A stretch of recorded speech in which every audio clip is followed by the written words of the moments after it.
So we come to the central act of the drama in terms of the 5 acts I was talking about. We've dealt with the creation and the fall and the debates that have gone on in Christian tradition as to where do we locate political authority. Is it in some sense part of a good created order, or is it a response to the fall, partly punitive, partly preserving grace?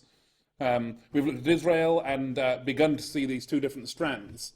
The establishment strand seen in things like the giving of the Torah to shape a society, and the role that's defined of those who have rule in terms of the king and doing justice and so on.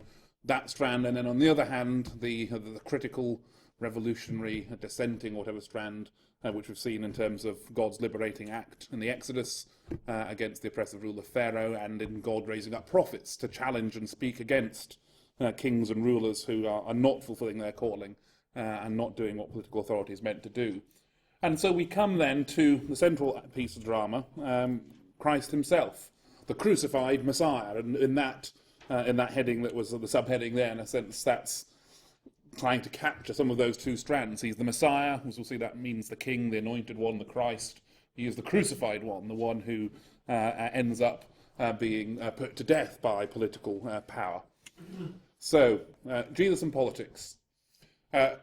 Christ is obviously absolutely central. He is central because he is God himself, God's fullest revelation of himself, God come in human flesh. And so as we try to make sense of, as we said, we must do the whole of Scripture in areas to do with political authority and the role of government, we must do it in the light of Christ.